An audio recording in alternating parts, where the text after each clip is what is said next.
이스라엘 백성들이 애굽에서 430년간 종살이하게 됩니다.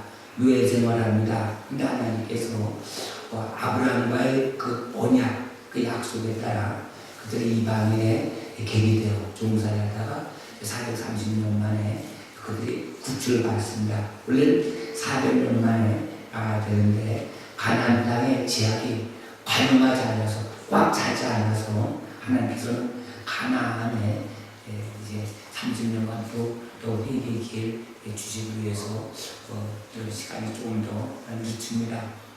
근데 이 같은 하나님께서는 이스라엘 백성들을 430년간 노예 생활에서 그들 이제 해방시키기 위해서는 애굽 왕의 항복을 받아야 됩니다.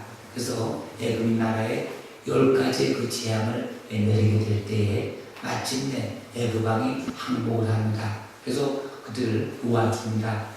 이스라엘 백성들이 애굽에서 이제 해방되어서 홍해를 건너게 되고 또 이제 광야 생활을 하게 됩니다. 그렇게 될 때 이스라엘 백성들이 수없이 많은 하나님의 기적을 보면서 날마다 하나님의 은혜 가운데 살아갑니다. 특별히 이제 광야 생활 지나갈 때 아멜렉 군사들이 또 전쟁을 일으켜 쳐들어옵니다.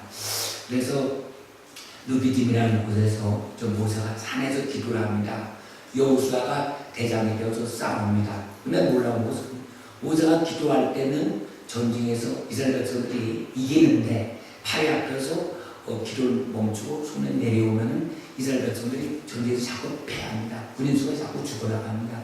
그렇게 될 때 아론과 꿀이 양옆에서 손 들고 기도하는 모세 손을 붙잡아주게 됩니다. 그래서 전쟁에 이기게 됩니다. 그래서 그런 과정에서 이스라엘 백성들은 정말로 살아계신 하나님께 기도하는 놀라운 역사가 일어나는 것을 다 체험을 하게 됩니다.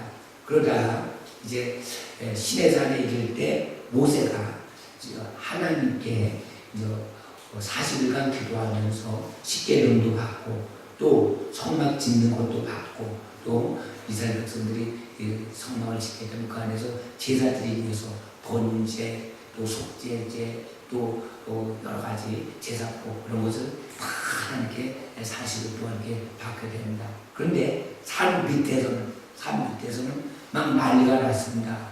무슨 난리가 났냐면 모세가 산에 하나님께 받으러 간다더니 40일이 다 될 동안 시간이 자꾸 지나가는데도 나타나지 않으니까 모세는 죽은 줄 알고 아론을 통해서 우리를 애굽에서 이끌어낸 하나님을 자꾸 찾는 것입니다. 그렇게 될 때 아론이 너희들 모두 금빛을 갖고 오라. 그래서 금빛을 갖고 온 걸 녹여서 금송아지를 만듭니다. 이 금송아지는 뭐냐면 하나님께서 가장 싫어하는 우상 숭배입니다. 10계명 중에 제1계명 어떠한 형상을 만들거나 거기에 절하지 말라는데 이 우상 숭배 이스라엘 백성들은 두 가지 제공합니다. 왜냐하면 우상 숭배 금송아지를 만드는 순간에 나 외에 다른 신을 섬기지 말라. 제1계명도 어기게 되고 또 어떠한 형상을 만들지 말고 만들 때 거기에 절하지 말라고 할 때 2계명도 어기게 되는 것입니다. 근데 이스라엘 백성들이 왜 금송아지를 만들게 되냐면 그들이 여기서 오랫동안 보아왔던 것이 금송아지였습니다. 우상 숭배였습니다. 다른 신을 만들게 되는 것입니다. 그렇게 될 때에 이제 하나님께서 모세를 향하여 진노하십니다. 그래서 모세 통해서 내가 이 이스라엘 백성들 진멸할 것이다. 그리고 너로 하여금 내가 다시 한 나라를 세울 것이다. 이렇게 말씀합니다. 이렇게 될 때 모세가 하나님께 크리가 생명과 기도를 합니다. 하나님, 만약에 하나님께서 이스라엘 백성들을 진멸시키게 되면은 애굽 사람들이 뭐라 하겠습니까? 하나님께서 이스라엘 백성들 애굽에서 구출을 내어서 산에서 다 죽였다고 이런 소문이 날 것이 아닙니까? 그러면서 하나님께 참아달라는 그런 기도를 하고 이 모세가 하나님께서 친히 손수 쓰신 10가지 계명을 두 돌판을 들고 먼저 내려오게 됩니다. 그렇게 될 때에 어떤 일이 벌어지냐면 이 산 아래에서는 그들이 금송아지를 만들어 놓고 거기 절하고 막 춤을 추고 뛰노고 난 난리가 난 것입니다. 애굽에서 우상 숭배를 모습 그대로 재현이 되는 것입니다. 이렇게 될 때 모세가 하나님이 친히 쓴 두 돌판을 깨뜨려 버립니다. 영화 같은 데서 보면 두 돌판을 깨뜨렸더니 지진하고 사람이 죽어나는데 그것은 영화에 리얼하게 위해서 그렇게 한 거고, 성경 말씀에 보면 하나님께서 두 돌판을 깨뜨려 버리십니다. 깨뜨리신 이유는 이스라엘 백성들이 그 두 돌판에 새겨진 십계명을 읽는 순간, 특별히 이렇게 이계명, 어떤 형상을 만들거나 절하지 말라, 그 제2계명을 읽는 순간, 본 순간 이스라엘 백성은 전체 백성이 다 죽게끔 되어 있습니다. 법이 그렇습니다. 계명을 어기면 죽어야 됩니다. 그런데 하나님께서는 이스라엘 백성들도 모세를 통해서 내 진노한다는 그런 말씀을 들었기 때문에 모세가 두 돌판을 하나님 친 손수 쓰시는 그 두 돌판을 깨뜨려 버립니다. 그리고 금송아지를 불살라서 다시 가루를 만들어서 물에 타서 백성들하고 다 마시게 합니다. 그런 후에 모세가 이런 얘기합니다. 여호와 하나님 앞에 하나님 편의 선자는 나오라. 하나님의 편의 선자는 나오라고 이렇게 명령을 합니다.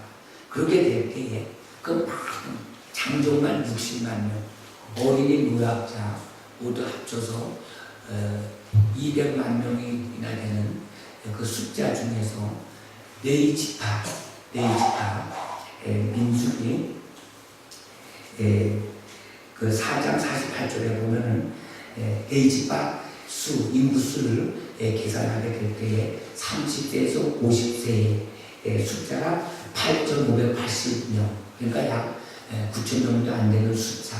그러니까 칼을 차고 여호와 하나님 편의 선자는 내게로 나오라. 칼을 차고 내게로 나오라 이렇게 얘기합니다. 그렇게 될 때 약 한 8,500명의 레위인들이 모세 편을 쓰게 됩니다. 이때 모세가 또 명령을 합니다. 너희는 이 백성들에게 들어가서 아들이나 형제나 친구, 유서남부나 다 죽이라고 얘기합니다. 도륙하라고 얘기합니다. 도륙.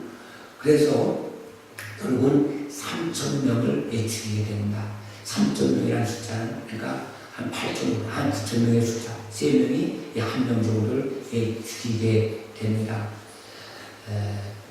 그 죽이게 될 때에 오늘날같이 칼 내리에서 한 방에 쳐서 죽이는 것이 아니라 옛날에 그들이 군사로서 훈련을 받지 않았기 때문에 3명이 달려들어서 한 명을 죽이는데 그 한 명이 누구냐? 바로 내 아들, 내 형제, 친형제, 내 이웃, 내 친척들을 죽입니다. 그럴 때 3,000명을 죽일 때 모세가 멈추라고 얘기를 합니다. 그 3,000명을 죽이는 사건이 일어납니다. 그런 이후에 놀라운 말씀을 합니다. 출애굽기 32장 27절에 보면 너희는 각각 꼬리에 칼을 차고 집 인문에서 종까지 왕래하며 각 사람의 그 형제를, 각 사람의 그 친구를 유술 도륙하라. 그러면서 32장 29절에 보면 모세가 이르되 각 사람이 그 아들과 그 형제를 쳤으니 오늘날 여호와께 언진하게 되어내라. 그가 오늘날 너에게 복을 내리신다. 그러니까 보세요. 하나님께서 어째 사랑의 하나님께서 그 자기 아들, 형제, 그 친척, 이웃, 그것을 왜 용서하지 않고 도륙하라. 그리고 그 3,000명이나 죽였을 때에 하나님께서 모세에게 말씀하십니다. 이제 죽인 것을 멈추고 이제 너희들이 네 지파들이 하나님께 헌신하였으니 그들에게 복이 임한다라고 말씀하고 있습니다. 이 레위 지파는 저주받은 지파입니다. 그 저주는 뭐냐면 야곱이 죽을 때 12 아들에게 유언을 합니다. 그렇게 될 때 시므온과 레위 지파들은 그들 저주받은 후손들로 이혼하는데 그 말씀이 창세기 49장 5절에서 7절까지 말씀입니다. 시므온과 레위는 형제요 그들의 칼은 잔해하는 기계로다. 내오나 그들의 모의에 상관하지 말지어다. 내 영광아 그들의 집회에도 참여하지 말지어다. 그들이 그 분노대로 사람을 죽이고 그 혈기대로 주의 발로 힘줄을 끊었으므로나 그 노여움이 독하니 저주를 받을 것이요 분기가 맹렬하니 저주를 받을 것이다. 내가 그들 야곱 중에서 나누며 이스라엘 중에서 흩트리로다. 이 말씀은 야곱에게 10 아들이 있는데 시므과 레이가 동생 디나가 세겜 땅에 갔을 때 어선녀 강간을 당한다. 그렇게 될 때에 시므과 레이가 둘이 고무줄을 서서 세겜 족속에 있는 남자들 싹 죽여버립니다. 그렇게 될 때 야곱은 그때 아무 말을 못했지만 그것을 마음속에 꼭 가지고 있다가 죽을 때, 유언할 때에 저주를 합니다. 축복이 아니라 저주를 합니다. 그것은 야곱이 아들을 들으니까 미워서 저주하는 것이 아니라 하나님의 그 저주가 그대로 말씀해서 임하게 됩니다. 근데 그 레이지파가 400여 년 동안 그 저주 속에서 다른 지파는 숫자가 많지만 그 적은 숫자 속에서 반전이 일어납니다. 저주받은 그 지파가 축복의 그 지파, 가장 큰 복받은 지파로 바뀌게 되는 이유는 뭐냐면 그들이 용감하게 칼을 들고 하나님 편에 서서 모세 편에 서서 우상 숭배하는 자기의 형제, 가족, 친척들 누굴 막론하고 죽인 것입니다. 하나님께서는 이스라엘 같은 첫째 멸해야 되는데 모세가 생명건 기도를 합니다.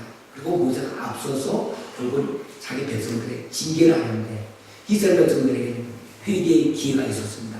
하나님 편의 선자는 나오라. 그럴 때 그들이 나오질 않습니다. 그래서 그걸 레이지파만이 쓰게 됩니다. 그렇게 될 때 하나님께서는 레이지파가 하나님 편에 섰기 때문에 결국은 징계의 복으로 사용하고 레이지파에게 이제 복을 줍니다. 그 복이 하나님의 임재 상징인 성소가 있고 지성소가 있죠. 또 소망이 있죠. 그것은 이제는 성기는 성별된 지파로 축복된 지파로 바뀌게 됩니다. 그래서 레이 지파만이 제사장이 되고 레이 지파만이 그들이 복결 운반한 자가 되고 레이 지파만이 하나님을 찬양하게 되고 레이 지파만이 성막에서 봉사할 수 있습니다. 아무 지파나 성막에 들어가면 죽임을 당합니다. 하나님께서는 이와 같이 죄에 대해서 아주 단호하십니다. 하나님께서 우리가 죄를 지었을 때 회개할 기회를 줍니다. 그러나 그 회개할 기회에 우리가 기회를 잃게 되면 죽임을 당합니다. 그러나 하나님께서는 다 죽이시지 않고 200만 명 중에서 결국 3,000명을 표본으로 죽이게 됩니다. 근데 그걸 누가 죽이느냐? 함부로 죽일 수가 없습니다. 왜 그렇습니까? 그들은 내 아들이요, 형제요, 친족요, 이웃이라고 하는 것입니다. 근데 그들을 어떻게 죽였습니까? 그러나 그들은 단호히 하나님의 그 공의편에 서게 된 것입니다. 하나님은 사랑이 안 하십니다. 무한적으로 사랑하십니다. 그러나 하나님은 공의 하나님이시기 때문에 아담의 지은 죄 때문에 그 후손들이 계속 죄를 내요. 영원한 지옥에 들어가는 것을 볼 수가 없어서 하나님께서 품속에서 독생하신 하나님 아들 예수님을 이 땅에 보내셔서 아담이 지은 죄 대신 십자가에 천천히 죽으시면서 고통받으시면서 피를 흘리심으로 말미암아 하나님의 공의가 완성된 것입니다. 이 십자가는 하나님의 사랑이시면서 하나님의 공의를 보여주고 계신 것입니다. 그래서 우리가 예수를 믿는데 무조건 사랑으로 하게 되면 하나님의 공의가 없어지고 인본주의가 되고 결국 하나님께서 가장 하나님께서 미워하는 자가 되는 것입니다. 하나님께서 가장 미워하는 것이 뭐냐면 미지근한 것입니다. 요한계시록 3장 16절에 보면 내가 미지근하여 덥지도 차지도 아니하니 내 입에서 널 토하여 내치리라. 그러니까 뜨겁지도 않고 차갑지도 않은 것을 하나님께서 가장 싫어한다는 것입니다. 열왕기상 18장 21절에도 보면 북이스라엘 백성들에게 엘리야 선지자가 이런 말씀을 합니다. 너희가 오늘 때까지 주사에서 머뭇머뭇 못하려느냐? 여호와가 만일 하나님이면 그를 쫓고 바알이 만일 하나님이면 그를 쫓을지니라. 또 여호수아 24장 14절 15절에 보면 너희 열조가 강조병과 애굽에서 섬기던 신들을 제하여 버리고 여호와만 섬기라.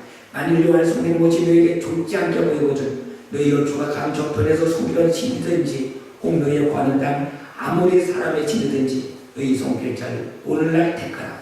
오직 나와 내 집은 여호와만을 섬기노라. 또 야고보서 1장 8절에 보면 두 마음을 품어 모든 일에 정함이 없는 자들을 경고하는 말씀을 하고 계십니다. 그러니까 우리가 예수를 믿는데 우리는 오직 요 하나님만을 섬겨야 되는데 하나님을 섬기면서 우리가 세상을 믿고 또 섬기고 또 하나님을 섬긴다고 하면서 내가 두 마음을 품는다. 내가 하나님을 섬긴다고 하면서 하나님보다 내가 돈을 사랑하고 하나님보다 명예를 사랑하고 하나님보다 내가 가족, 형제, 이웃과 타협하고 내 마음속에 자가 깨어지지 않고 내 하게 좋은 대로 섬기려면 이것은 바로 우상숭배라고 하는 것입니다. 그래서 하나님께서는 공의 하나님이시기 때문에 이런 죄 문제를 해결하기 위해서 이스라엘 백성들을 사랑하면서도 그들이 죄를 지었을 때는 다도의 징계라는 것입니다. 그래서 성경에 이스라엘의 역사를 기록한 것은 그들의 역사를 통해서 우리의 믿음 생활을 이제 고에 비친 듯이 보이면서 똑바로 해라고 말씀하고 있습니다. 하나님께서는 무조건적인 사랑이 아니라 하나님께서는 공의를 행하는 자. 그래서 예루살렘이 멸망할 때도 그 성이 무너질 때도 그 성전이 파괴될 때도 그 파괴되기 전에 하나님께서 경고를 하십니다. 예레미야에 너는 예루살렘을 빨리 왕나여 보라. 공의와 질 행하는 자 한 명만 있으면은 내가 이 성을 사지 않겠다.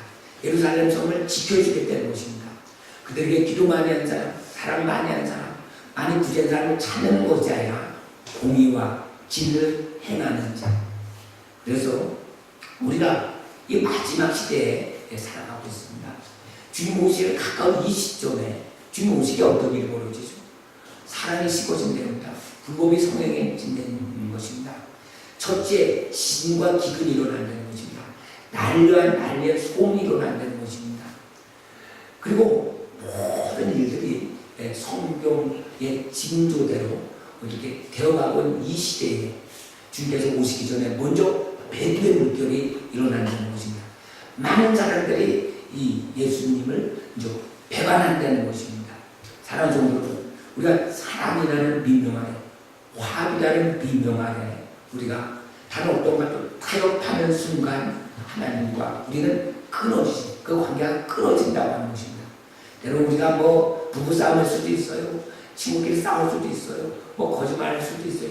남을 때릴 수도 있어요. 이것은 성경에 보면 이것은 큰 죄가 아닙니다. 이것은 도덕윤리적인 죄이기 때문에 얘기하면 얼마든지 용서할 수 있는데 가장 큰 죄는 하나님의 말씀이 훼손되어 가는 것입니다.